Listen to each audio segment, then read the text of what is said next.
good day, and welcome to 3 Points once again.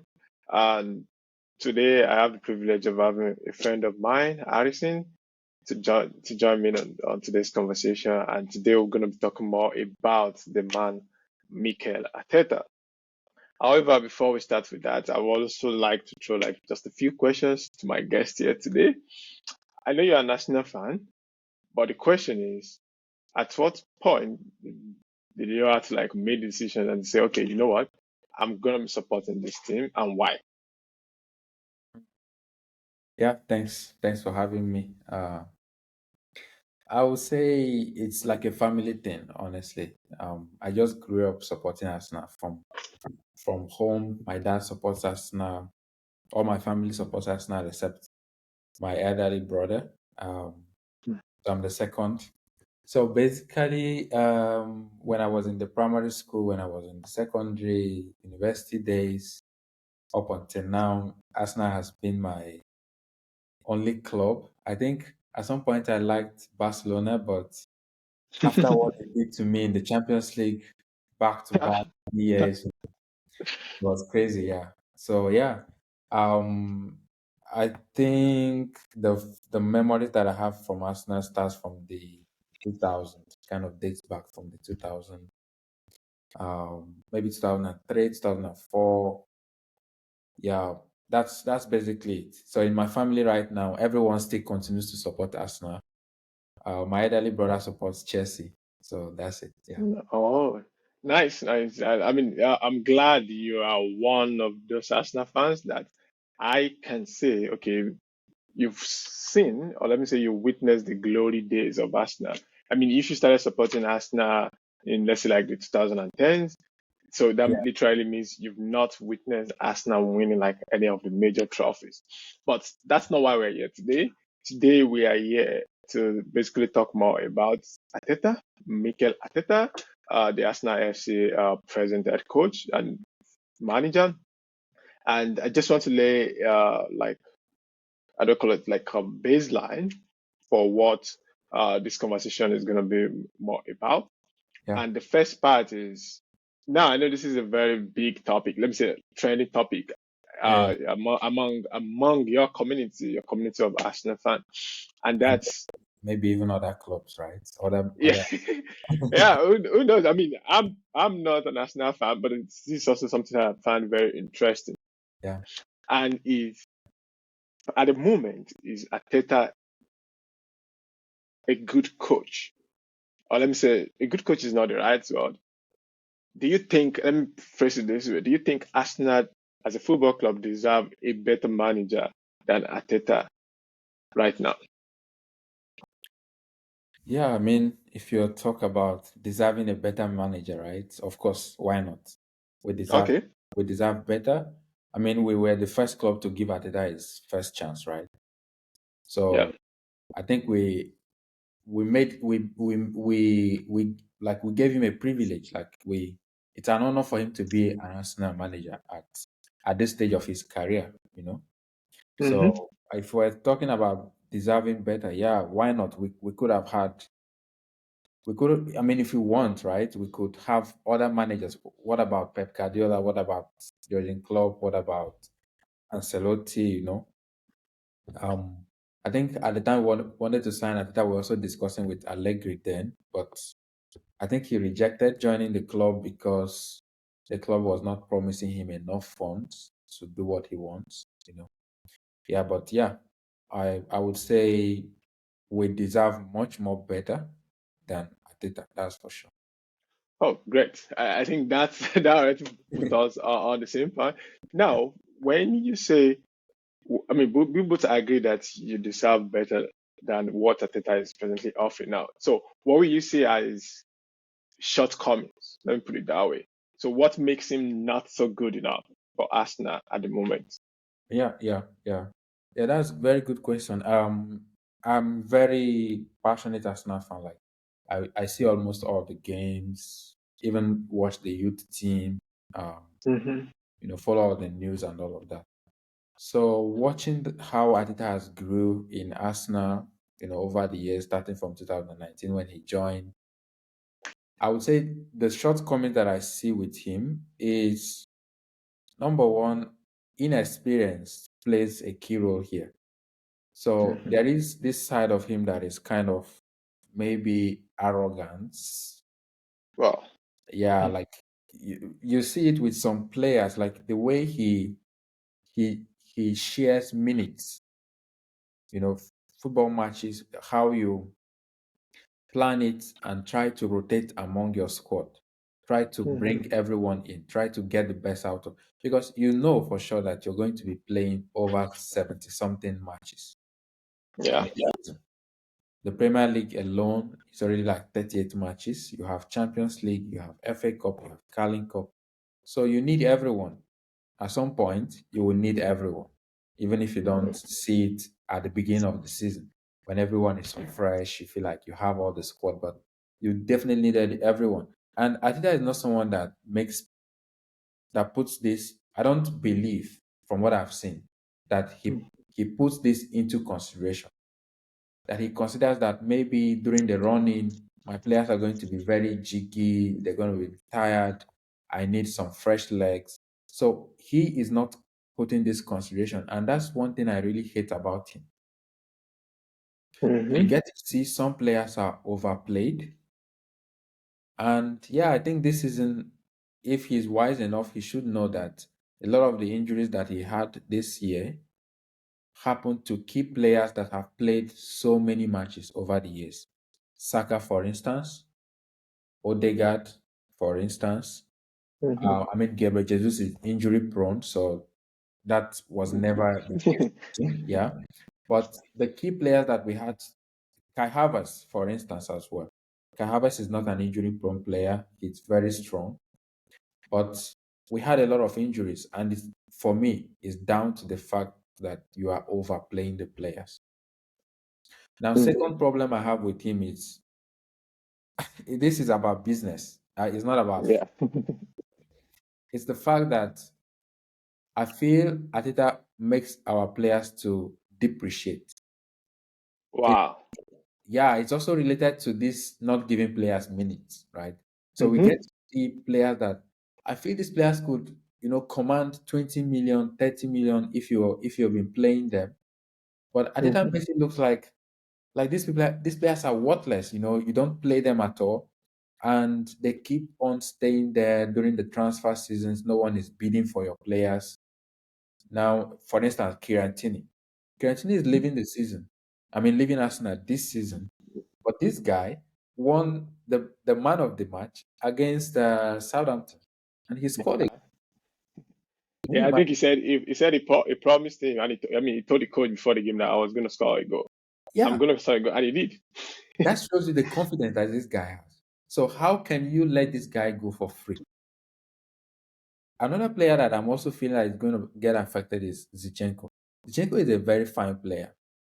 Of course, he doesn't have the defending capacity of a proper three, but Mm-hmm. ball distribution, football intelligence, positioning, possession wise game, which you like, this Mm-hmm. guy is very good. He was one of the pillars of Arteta's team, I think, season of 2021, no, 2020, 21, 22. yeah, something like that. So he was one of the pillars of that team. Zicheko with Xhaka on the left hand side made Martinelli what he is. The output you get from Martinelli was because of a good correlation and understanding between Zichenko and Xhaka. A year later, it's like Zichenko is worth nothing. You just moved on. You've moved on completely that you don't give this guy minutes. So now, if you want to sell Zinchenko, who is going to give you that money?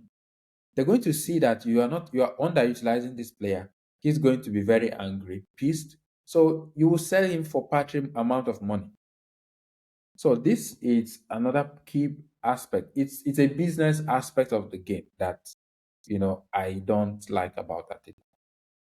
Uh, yeah, nice, nice. I think those are valid points. For me, also, first, I'm more interested in the business side of the game as well as the tactical side. Not necessarily like about the fans Yeah, or community engagements. Anyway, we can also talk about tactical styles as well. There are Yeah, still, so let me just start from, let me take it from where you stopped, right? Which has to do with the business side, right?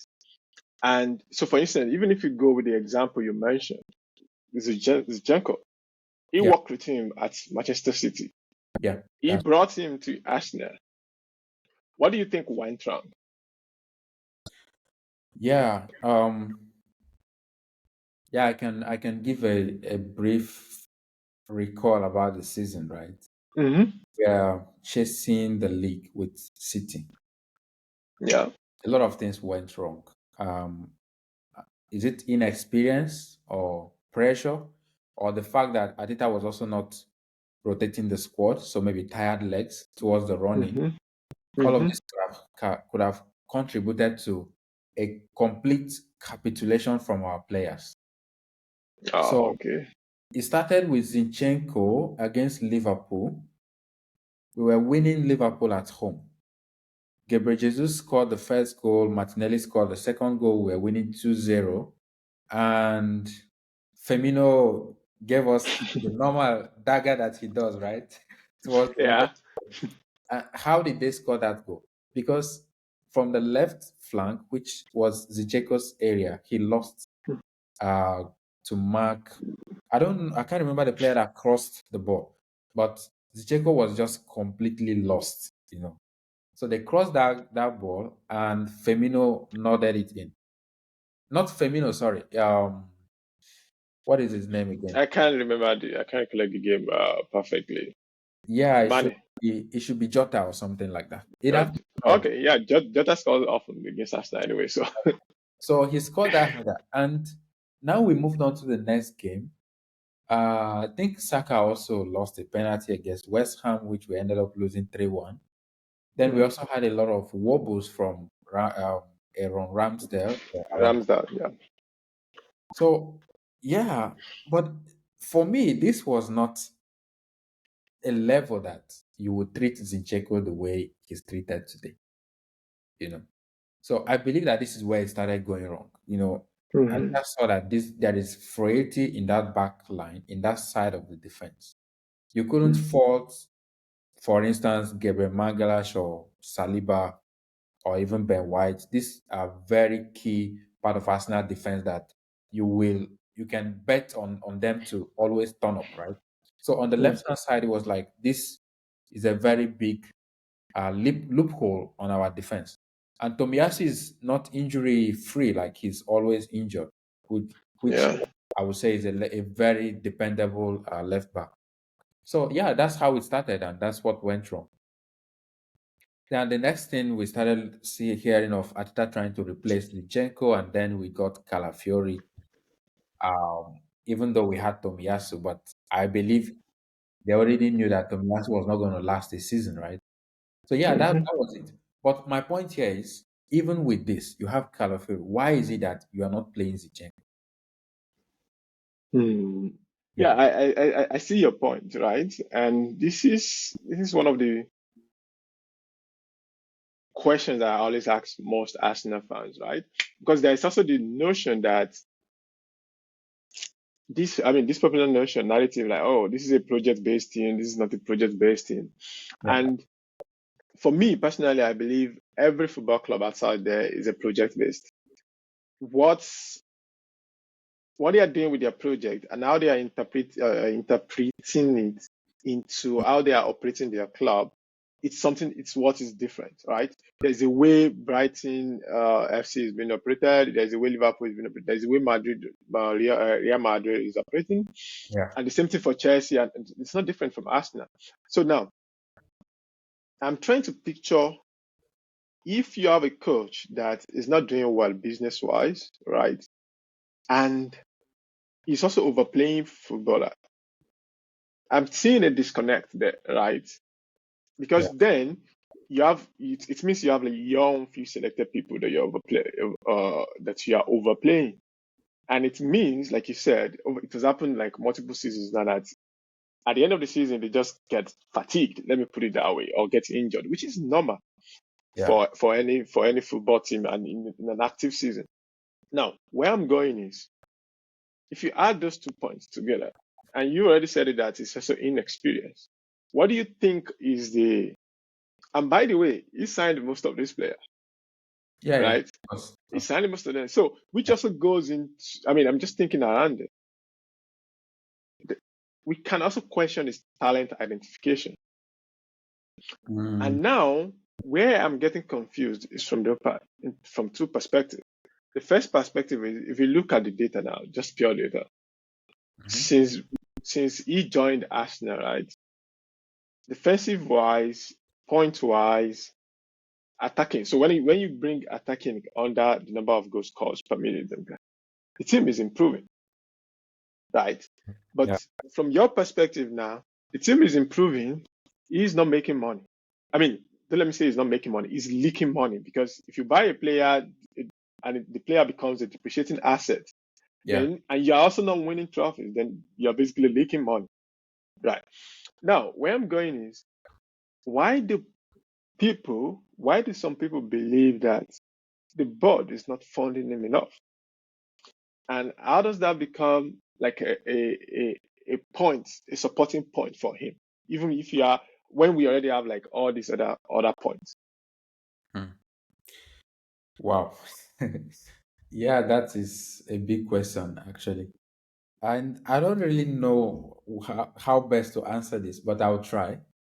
Mm-hmm. Well, I would say they are backing him, but Mm-hmm. um, in terms of like, so it's about you back someone and you talk about what is the target. Mm-hmm. Yeah. And then you also have to talk about the league. You also I mean, you also have to talk about other competitors, like what is going on around. Yeah.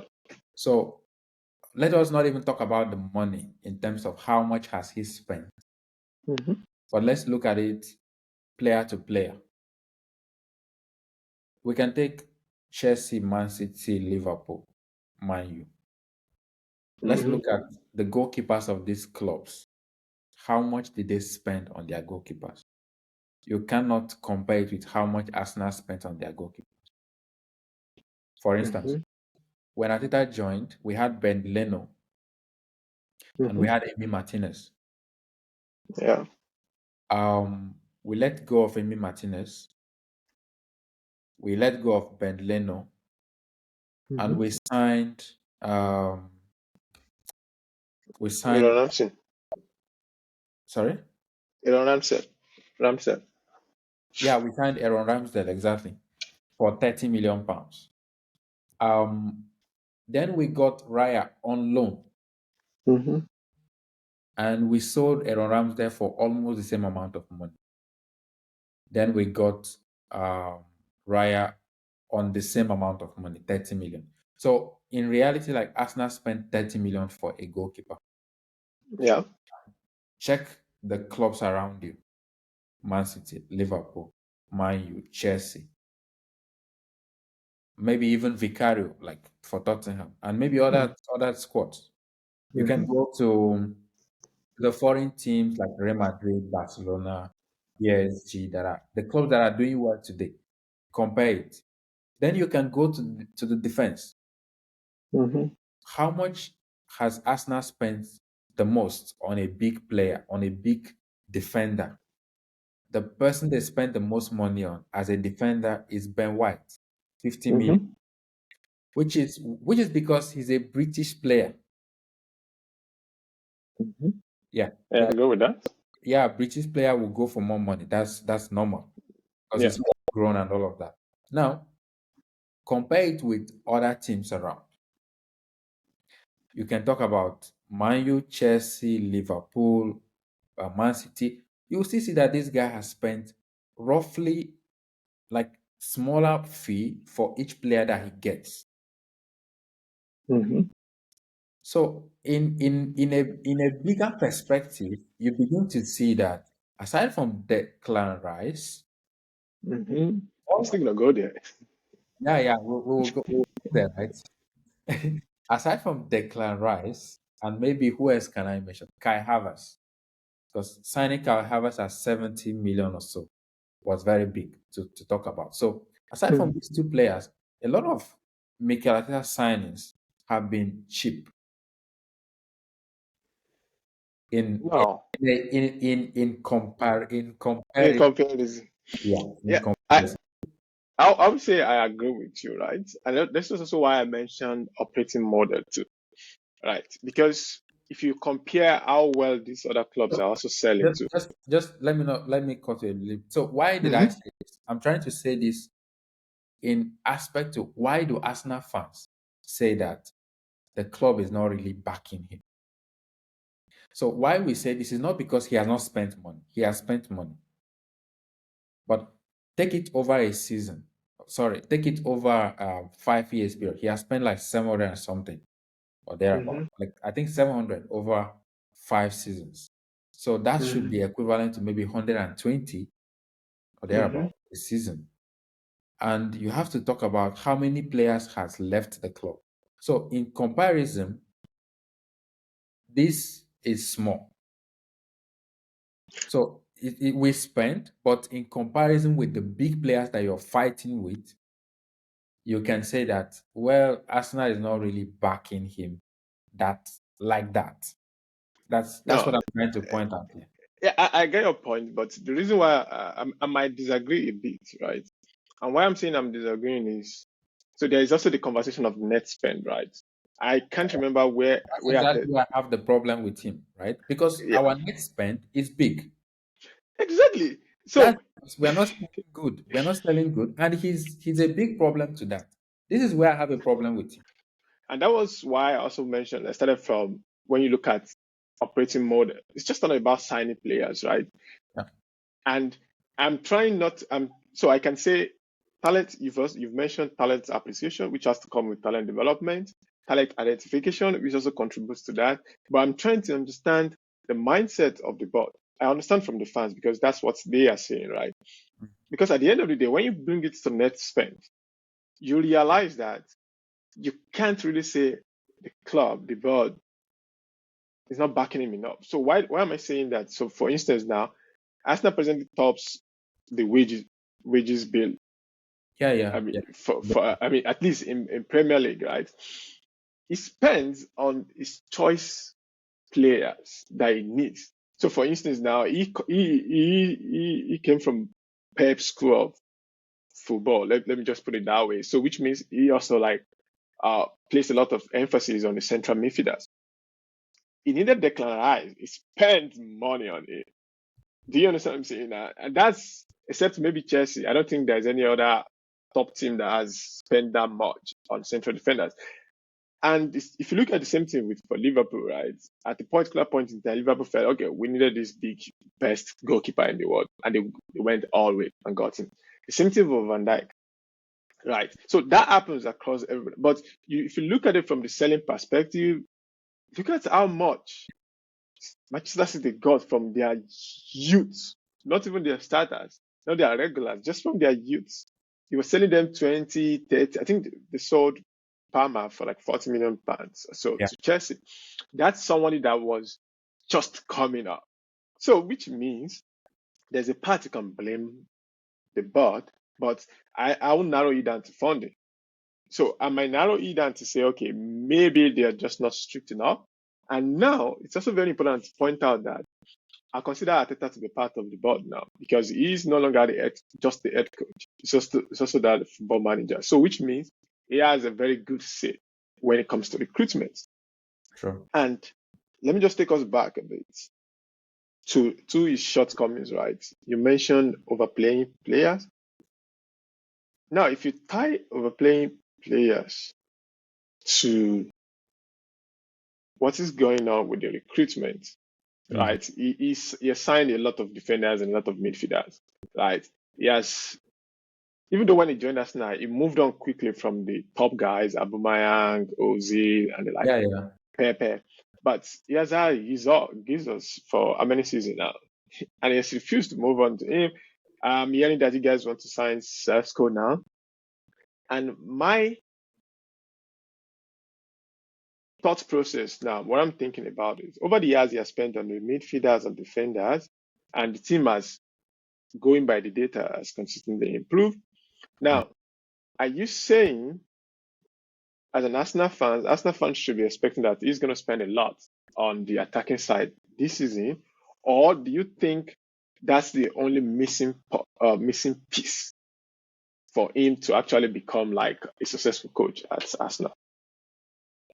Yeah, I mean, yeah, like I think every Arsenal fan at the moment have this belief, including me, myself, that Mm-hmm, what we just need is to get the best out of the attack.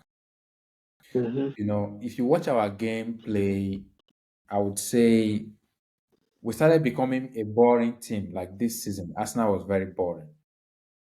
Oh, Yeah, yeah. I mean, we will talk about the tactical side anyway. But so just to be very brief, mm-hmm. we believe that what we need is strikers, like good attackers, and left wing is a very because Saka. I mean, with Saka, oh my God, like we know that we have that right hand side is locked for years.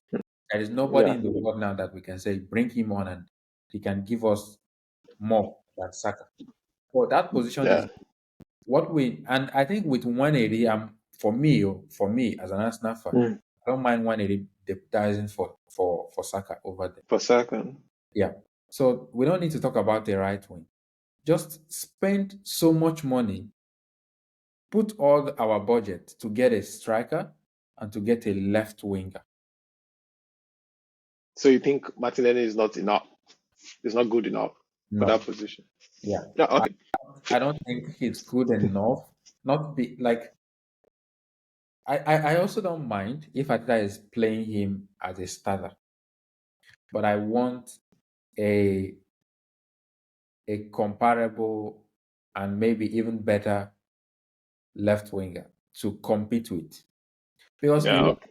managers forget that competition brings the best out of your players. Yeah. So the squad that you have, you need to be playing this person for a while. Remove one person and bring in someone to freshen up their legs and keep it in their head that oh, if you mess up, this guy can actually come in. So Okay, great. yeah, that Um, so I think we one of the things we've been able to have established so far is the fact that outside of tactical setup, right? yeah There are a lot of shortcomings for Mikel Arteta, and he has been privileged enough to be given that opportunity at an elite club like Arsenal FC. Now the question is, for his tactical perspective, in how he set up the team, how he wants them to play, how they have been playing. Don't get me wrong, on the data side, they've been getting better. But do you think tactically Arteta is the guy for Arsenal? yeah yeah It yeah. can't it can't it can't be all bad, right? I believe Adita is tactically good, although Mm-hmm. he has his shortcomings. Which number one is the fact that Arsenal has a unique bias about their game where they have to start from the right and finish on the left. So there is a lot of crossings. Odegaard being the creator on the right hand side, when he takes the ball, he doesn't have verticality about him. Like he Mm-hmm. doesn't go front, he goes right to the right hand side. He goes to the corner side. And when he goes there with Saka, they try to start exchanging play there and cross it in. Now, why is it that Pep? I mean, it's not bad, right? If you have an identity, Mm-hmm. how you play. If you have good executors of your game plan, then of course you might be able to win. For instance, Pep Guardiola won for like 4 consecutive seasons. Why? He has Rodri and he has Kevin De Bruyne. These two guys are able to inflict damage to any teams. So with Kevin De Bruyne, for instance, he can create chances from any point in the field. It doesn't matter where he is.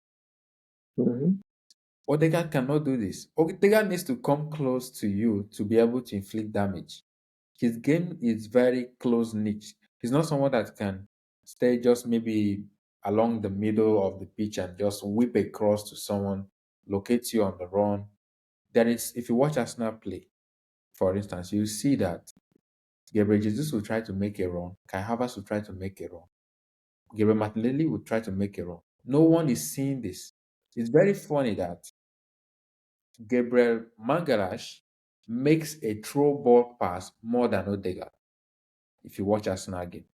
So the kind of game that Odegaard is impressing with Arsenal is just about go to the right, interchange with Saka, let Saka whip the ball. How many assists does Odegaard have? I would say I can agree with you, but for me, I see other guys a good player. I understand where you're coming from, but it's still the coach from my perspective, right? Because you know the ability of this player. Mhm. For me, I even think he has versatility to his game. It might not be his biggest strength, right? Yeah. But how I see it is more like, oh, this is what I want you to do, and No, just do it. Because if I you, don't if you, think he can. why I'm saying this is because you don't even see him trying it. No, he tries. Let me give you an instance. Mm-hmm, All the free kicks that Arsenal play, mm-hmm, when Odegaard stands over a free kick, mm-hmm. it is lost. No, that's what I'm trying to say is that when you try to put him to perform the same function, the same role that KDB does at City, what I'm saying is that he's not even trying to like beat players. He's not trying to like pull the pass in between. Because he knows that he doesn't have the capacity. So if you have Odegaard now, take the ball from the middle of the pitch, Mm-hmm. what would happen with Odegaard? Odegaard does not have the speed to outrun his marker. Yeah, I agree with that. He knows that giving a pace, a yard of 100 meters to run a yard of maybe even 50 meters from Mm-hmm. collecting the ball, that whoever is running with him, there's every chance the person will outrun him and collect that ball or nod it off from him. Secondly, he is not strong while on the move. Mm-hmm. For every slightest nudge, Odegaard will lose his balance. So what Kevin De Bruyne, for instance, is a player that is almost, I think he's a complete, I would say he's a complete player. He's very strong, he's tall, he has the width and the verticality. He can whip ball so much distance with accuracy. He has the vision, he can shoot. So he has every criteria for you as a creator. Odegaard is not that. Odegaard needs to stay closer to the final thought to inflict damage. And it's not every game that you get this. You can't be having every team give you all the all the opportunities to come. One thing that Arsenal was very good in the season of 2021 stroke 2022, you know why? Arsenal Mm-hmm. played the highest, the not highest, it's not the right word. Arsenal played the most advanced high line in the league. Mm-hmm. Now, when they played that, they push you, they push the opponent towards their own final thought. Yeah, And but you still try to do the same thing at the moment, right? Even but as recent as last season. yeah, we are lacking now. We are lacking some kind of fluidity in the midfield to maintain this control. Ateta's game is about control. He's a control. Yeah. Mm-hmm. Why does he want to control the game? Because he doesn't want to lose possession. What he wants is to choke you to the final thought. And Yeah. now he has the players to regain possession, rotate the ball around, keep that possession, move it around. That's what he wants. So he lost that a bit with Xhaka as Xhaka left. Declan Rice wants to run with the ball, and Mm-hmm. that is not Ateta's game in reality. Ateta wants you to take the ball, calm the possession, rotate it around, just keep that control. That is very important for his game. So now what Now, I'm seeing here is a disconnect. the important thing here is that if you're able Mm-hmm. to get this, then you get the best out of Odegaard. Mm-hmm. If you don't have that high line, so that you bridge the distance for Odegaard so that he can inflict damage. If you create a lot of distance for Odegaard, he cannot inflict damage. When he makes a run, he will have to go back or he has to go to the right hand side because he knows he cannot run vertically. Yeah, I completely agree with that. Yeah. And for me, what I'm looking at it is I'm looking from the perspective of you mentioned Declan Rice now, which is it's just a different profile, right? He's not interested in doing this pass around and move, but you signed him, you paid that heavy amount of money on him. Don't get me wrong, he's a very fantastic midfielder. Very, very. Then you also have other guys, so which means I see more like maybe Ateta is also reconsidering his tactical approaches to game, right? To Yeah. look okay, yes, we can use a midfielder that can also has run, that can also run with the ball, that can bring a different variety. Mhm. But for me, you're saying that this is still not good. I mean, what we have presently is what Ateta has presently is still not good enough. Now, my question is because Pep's approach to setting up tactical approach, tactical setup is not the only way, even though he has won the league the most, right? You Yeah. have Slot trying this different approach, we have Jurgen Klopp tried a different approach. At what point or what's what needs to change for Arteta or for the Arsenal team tactically now that you can think, okay, if we manage to fix this, or if we manage to change towards this, we have a higher chance of winning the title. Okay. Yeah, very good question. From my point of view about the midfield, I Mm-hmm. already see a big um what is the right word? So losing Xhaka, we lost something in that midfield. There Mm-hmm. was this inversion that I mean we were getting from Zichenko, right? Yeah. So Zichenko comes into the midfield. Xhaka is very intelligent. He advances. His positioning is very intelligent. That there is this connection between him, Zichenko, and Martinelli. So you see that Arsenal's output, there was a season where Arsenal had about 5 players that scored at least 10 goals in the league. Mm-hmm. Odegaard, Saka, Martinelli. I think even Xhaka got up to 10 goals that season. And one Mm-hmm. other player, yeah, Gabriel Jesus, that made it 5 players. Now, Martinelli cannot get goals anymore. Martinelli cannot get assists anymore. Martinelli's game, what Martinelli has been getting for us is corner kicks. And somehow for us, we became the master of set piece. So we get Mm-hmm. corner kick, we score from it. This is how we've been managing our games and winning. So we know that on the left hand side, there is a very big problem there. There is no fluidity there. Up to now, Declan Rice have not been able to make a very cohesive relationship with Martinelli. No one can So attest to this. The data shows it. are you saying, despite the fact that I mean presently he's your best player of the season, are you Yes. saying replacing Declan Rice is the way forward? No, not replacing him. But Okay. I'm just trying to tell you that there is no connection between Martinelli and Declan Rice.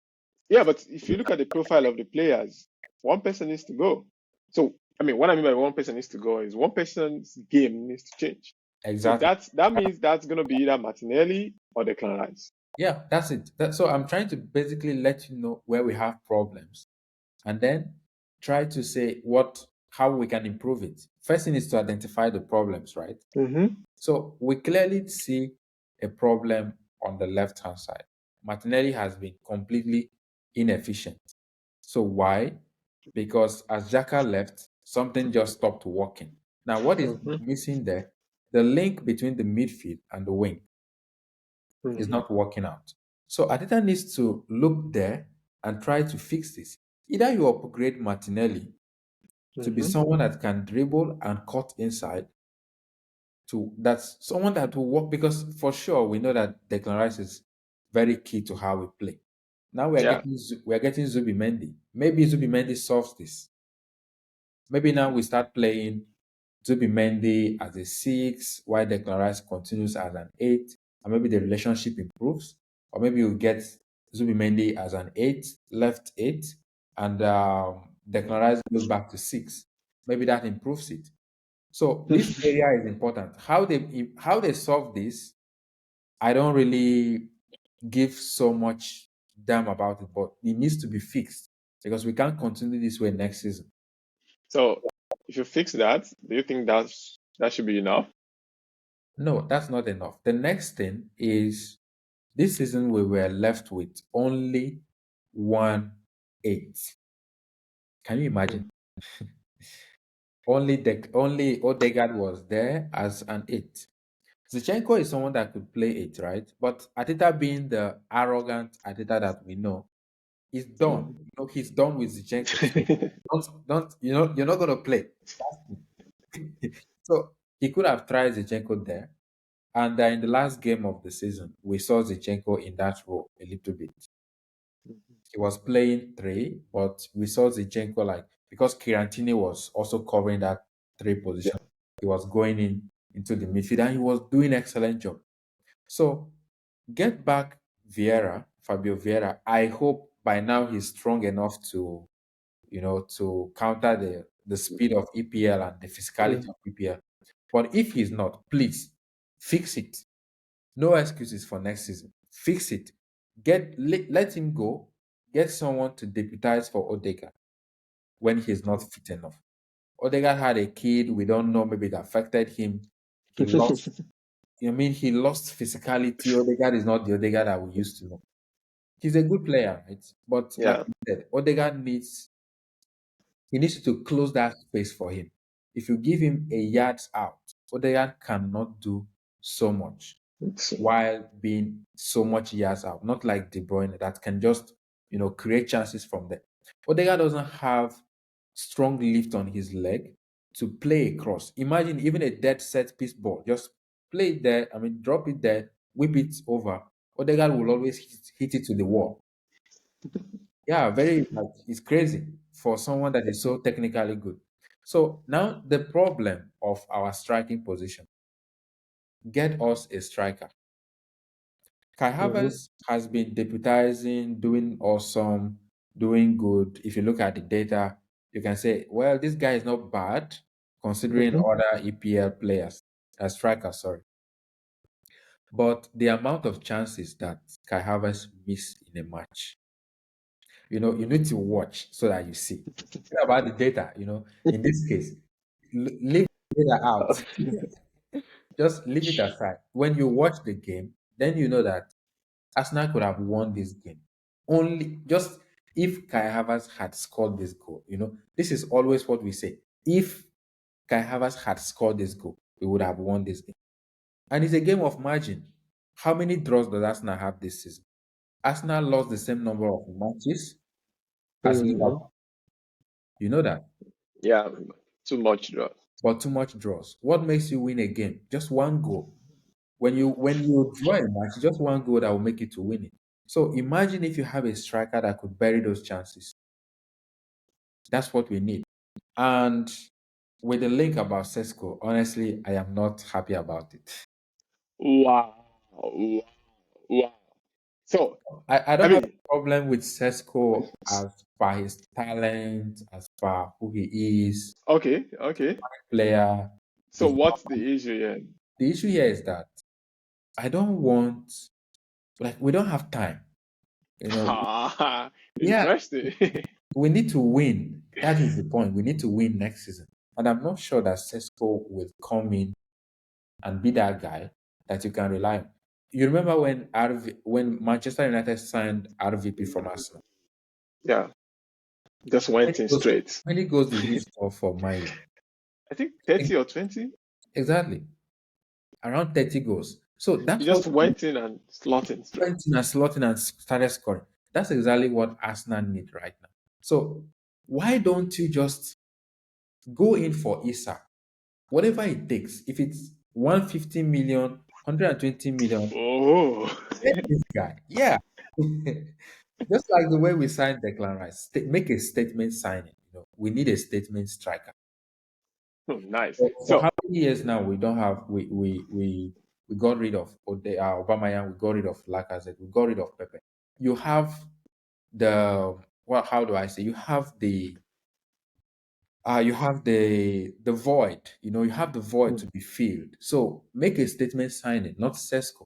I don't have a problem with Sesko. He's a fine player. He can strike the ball. He has the height, but this guy has movement that is unbelievable for such a tall guy. He has the speed, everything. I think in the next few years he's going to be a very good striker.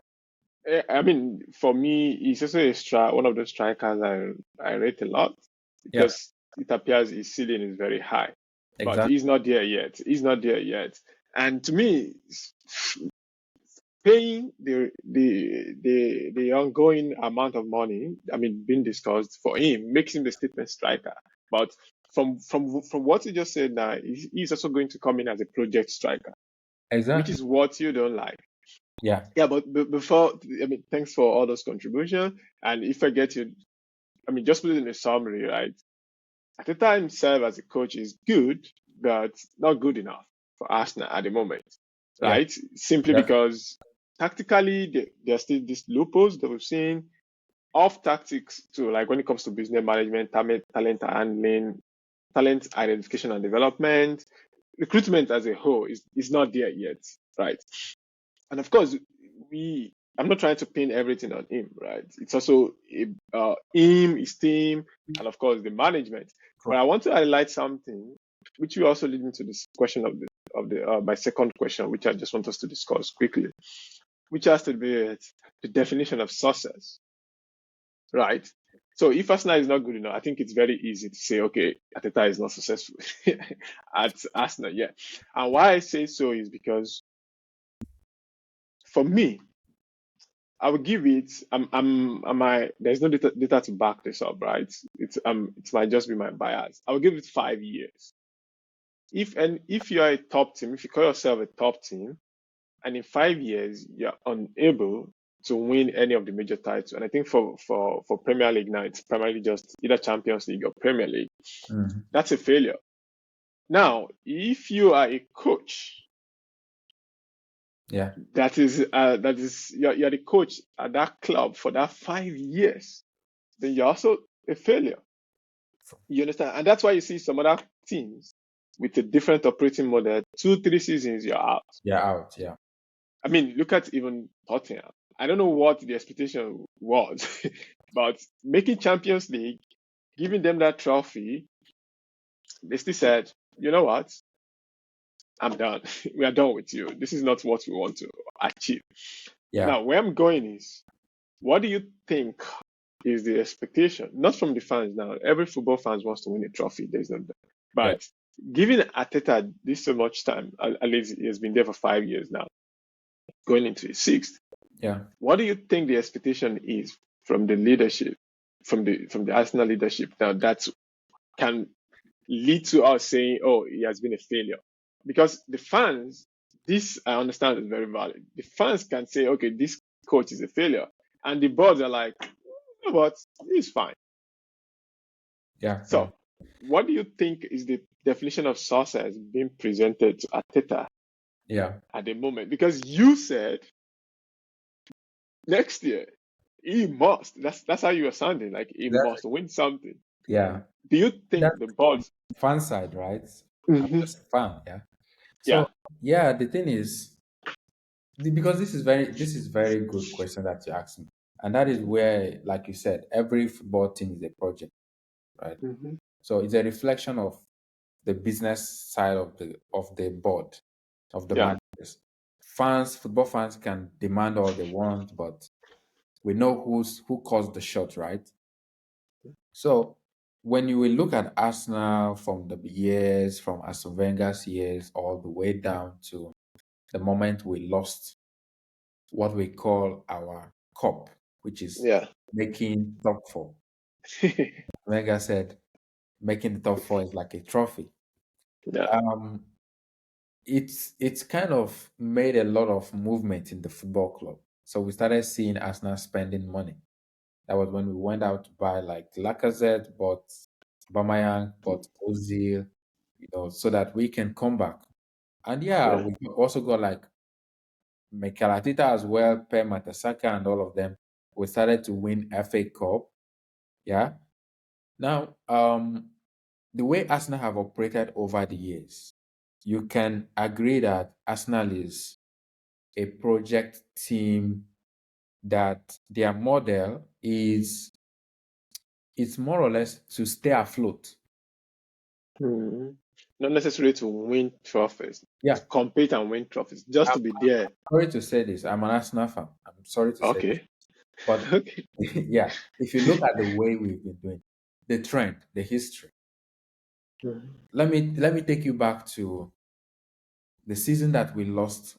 Man City is a team that is trying to come up. And Man Yeah. City used Arsenal as a baseline.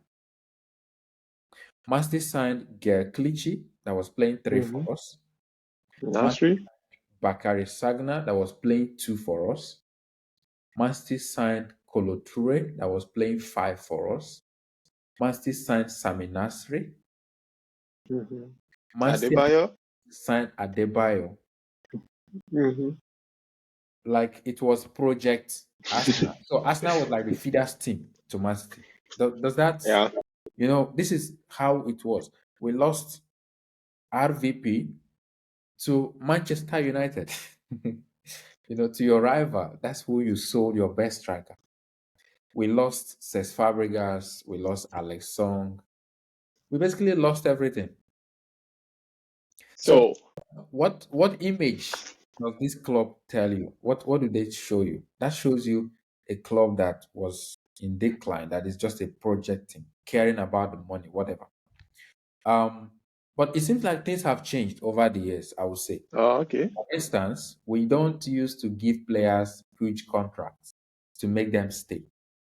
Hmm. When you start going down, it's like business. You need to pump in money to save it. Yeah. And how does it work? You are out of Champions League. You don't have the money.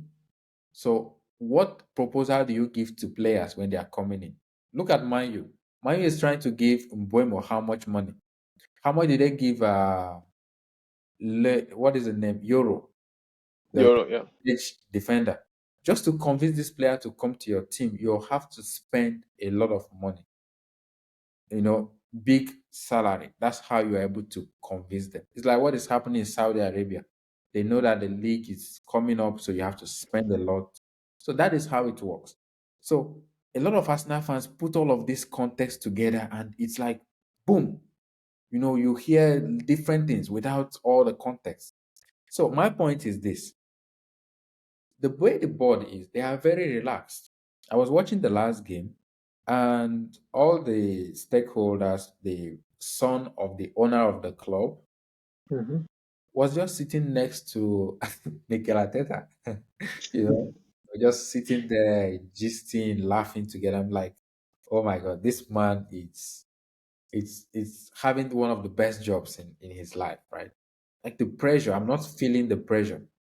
He's not feeling the pressure yet. But I just like the fact that Arsenal fans, after this season, everyone is agitated. Like everyone wants a trophy. It's no longer the time of getting second. What have really made it difficult for Arsenal fans to, hold placards in the stadium is because when you look at the trend, there is progress. Hmm. There is relative progress. For instance, we finished in the quarterfinal last year. Now we got to the semi-finals of this Champions League, beating Real Madrid along the way. So you can say there is progress there. And Yeah, then yeah, yeah. Obvious. you come to the Premier League, you've continued to reclaim second. So even though you have not taken the step forward, but you haven't taken a step backward. Backwards. You just split. Yeah, you just pivot, like you just picked. So I think I needs to sit back and say, why haven't I taken the next step forward?